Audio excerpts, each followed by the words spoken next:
Hi everyone. Got back in late last night from Egypt. I was on the global march to Rafah, the Rafah crossing in Gaza. A quick update. I think everyone's out now. I think everyone's out. There was a lot of abuse. There was incidents of people I don't know what they are, Secret Service or whatever they are, plainclothes officers coming into cafes and stuff and throwing bags over people's heads. Chris was a witness to one of these incidents, and then they're throwing them in back of vans. There's incidents there. Well, I've seen photographs of piles of passports just thrown on the floor in a corner where they've taken all the passports and took people's phones. So there was a lot of abuse, which was no need for it. You know, this is humanitarians on a cause to try and stop genocide, and the abuse was ridiculous. And this is what's gone wrong with the world now. You know, if you're not a fascist, you're going to get attacked. And this is governments, and we've got to sort this one out. And I'll do a video tomorrow about this. Anyway, I'll tell you a story what happened to us in the end. I was in one hotel, and it was so disgusting, it was unbelievable. So I got out of there. Lucky I did, because the next morning that hotel got raided, and it was only a few rooms. On the sixth floor of a building in the center of Cairo. So I got informed that all the police were in there and they're raiding the place. And I went to another hotel the evening before, and we had a bit of a problem there as well, because they wanted to send me to another hotel because they said they're fully booked. And I said, well, we paid for the room, you know, already, because Philip got on, paid for the room over the internet and everything else. And I had a big argument with the guy, and he said, oh, I have a friend who's got a hotel, he has a room there for you. And I said, no, we paid for this one. You either give me my money back, or, you know, I'm not going somewhere else. Anyway, in the end, they took the key off the board. He said he was fully booked, so he wasn't, nowhere. And we got a bit of abuse next morning. Chris got in there. Chris O'Mora I met next morning. He came to the hotel to meet us so we could go and have a cup of coffee and breakfast and have a chat. So we went out. He got abuse in the hotel. They wanted his passport and everything else just to wait for me in the reception, you know. And he said, I'm not giving you my passport. I've just come to meet my friend. And it got quite hairy. And Chris taped it. Fair play to him. He got it all on tape. Anyway, we went out a little bit from the main square in Cairo, and we sat down at a little coffee place and had a cup of coffee. And then people started turning up, plainclothes officers, and they were trying to be inconspicuous, but they had bloody walkie-talkies and their phones and guns on them.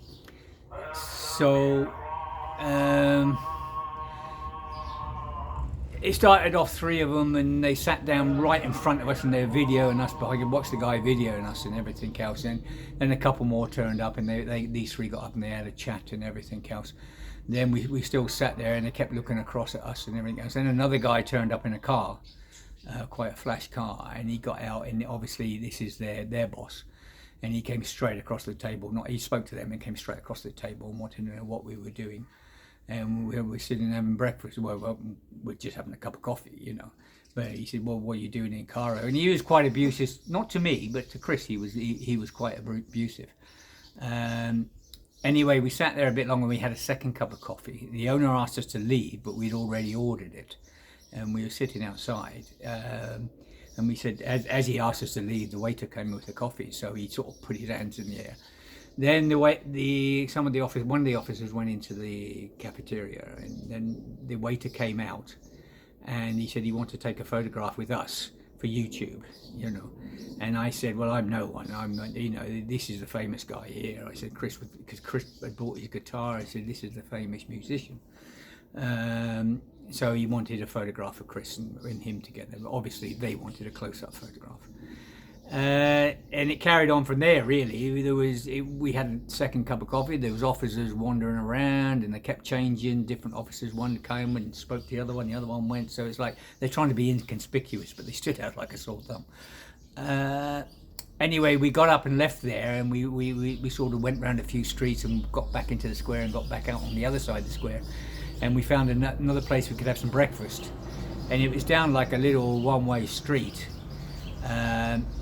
To the main street was about 20-30 meters, I suppose, at the most, and we sat outside so we could see the main street.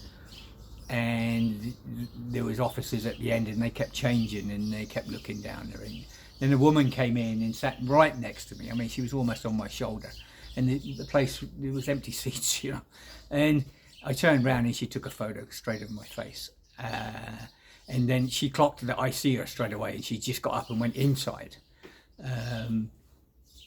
Anyway, the harassment, they were there and everything else. So I said to Chris, I think I'd better get my luggage out of the hotel. So I said, wait here, I'll go and get it. And I went the wrong way, and I had to double back on myself. And when I doubled back on myself, these two guys didn't know what to do, you know, because there's two following me, and there's another one at the restaurant. Look, keep an eye on Chris. Anyway, they followed me all the way back round. Then when I went up to the hotel, they snatched the keys out of my hand. I got the luggage, and when I went out, there was one guy on me, and I could see him in the bay windows as I was walking past the shops, and I was watching him, following right behind me. And he was one of the guys that was standing at the end of this one-way system, this one-way place we were having breakfast. Anyway, he followed me all the way back, and I said to Chris, it's time for us to move. I said, we're going to get arrested any second. So we paid the bill. We got up, we walked straight towards him, and he's sort of looking the other way. And we walked around the corner, and he stood back a bit. You know, you could see him in the bay windows. He's about maybe 15, 20 meters back, following us, but he was on his own. And we went around this corner, and then Chris just waved a taxi down. We jumped in, and as we drove past in all the traffic, you know, the look on his face was absolutely fantastic, because there's nothing he could do. We were gone. Anyway, so we went to another hotel in Gaza, and we decided that what we would do, we would do videos and things like that, because they put roadblocks up outside Cairo. They wouldn't let anyone get anywhere near El Arash, you know. And I had a hotel there booked. You couldn't get near there, impossible. There was just roadblocks everywhere going down that way. There was a lot of abuse. There was some of the marchers. They were beaten. They were whipped. Their passports are taken, as I say, and they're just thrown in corners and piles. At the airport, I see a photograph of part of them. Yeah, it was very abusive, and one guy got his ankle broken in custody. There was guys in custody for a few nights and everything else. So we were watching this situation and all the time, but we said, okay, you know, we're not going to get anywhere near Rafah. That we discussed it between me and Chris. We said we're not going to get. So what we can do, we'll do videos, and which we did. You know, we talked about the genocide in Gaza and everything else. So there is a lot of videos on Facebook. And Chris O'More, look at Chris O'More from Norway. He's got a lot of stuff going on as well. But as far as I know, everyone got out. As far as I know, I'm not too sure. There was a lot of people there. I think there was about 4,000 people arrived. As far as I know, we met a few, in a cafe, right out at Gaza, which is about, I don't know, half-hour drive outside the capital. It's still a capital, you know. You're still in the capital, but it's about half-hour's drive from central Cairo. And then we met a guy. We were hiding in. We were hiding in the pyramids. We found a place where we could film and everything else, because there is control everywhere. There's police everywhere, plainclothes police everywhere, even in the pyramids, you know. And they're watching. So we managed to get on our own, and we were like two massive great walls of rocks, and me and Chris was down there tucked in and doing a couple of videos. And this French guy come walking past, and he heard us doing the videos, and he stopped. He said, "Oh, you part of the march? I'm part of the march." He said, "We had to run like hell," and I said, "Yeah." And we had a little bit of a discussion, which is so he was a nice guy, and I say we met some more in a cafe. So it was, yeah. The people were very nice. The people of Egypt, you know, they were very obliging. They were very nice. It was just the control, and I thought they went too far, you know, because, you know, they could have been polite, they could have been nice. People would have listened to them and done what they wanted to do. And the minister said before the march started that he said that the march could go ahead, but we have to abide by the rules of Egypt, which is understandable. Everyone is a peaceful march. And and that we had to stay outside the controlled area, which was okay. That's not a problem, you know. But they could have let the march. It was a symbolic gesture more than anything, trying to get the world's eyes on what this genocide that was happening. So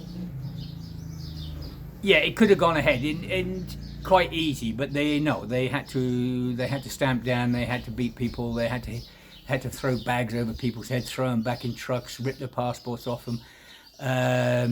You know, and that was out of order. That was totally out of order. There was no need for that. You know, there is a massive genocide going on, and everyone there knows there's a massive genocide going on. The Egyptian government knows there's a massive genocide going on, you know, and they could have handled this situation 100 times better. No problem at all on that one. Anyway, the genocide is still going on. I'm going to do a video tomorrow about the people standing up all around the world and these disgusting politicians that are in the pockets of the arms industry. I'm going to do a video about that tomorrow, which will be an interesting video, so look in on that one, because I think there's things here that must be said. And you know, the people of Gaza, I mean, I'm just in disbelief that this can go on in this day and age.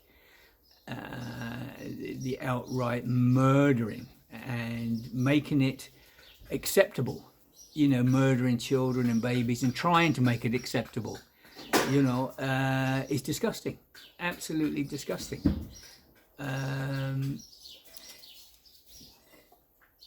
Yeah, I really, yeah, tomorrow I'm going to make a video on this one, but watch it, because I think the people have to take control now, you know, because quite obviously our politicians are fucking disgusting, you know, when they believe in murdering babies and children and starving them. And I've seen videos of children running through a building in flames and the children are in flames. I've seen so many videos of dead bodies and photographs of dead bodies and stuff. It's just insane, absolutely insane, because they've all got their sticky fingers in bloody arms and everything else. And now they're trying to start a third world war so they can make more money. Anyway, we'll go into this tomorrow. I won't keep you any longer, but we'll go into this tomorrow. I think we, the people all around the world, and people are getting together all around the world, we the people need to sort this one out, okay? All the best to everyone. Thanks for your support and everything else, and thank you to everyone that went on the march. You know, everyone risked a lot. They did risk a lot. And there are people without passports and stuff now, and they have all the problems, these problems, and people have lost their phones and things like this. But thank you. You made a statement, and that's what it was about. It was a symbolic gesture to make a statement to try to stop babies and children being murdered. Okay? All the best, everyone. Bye.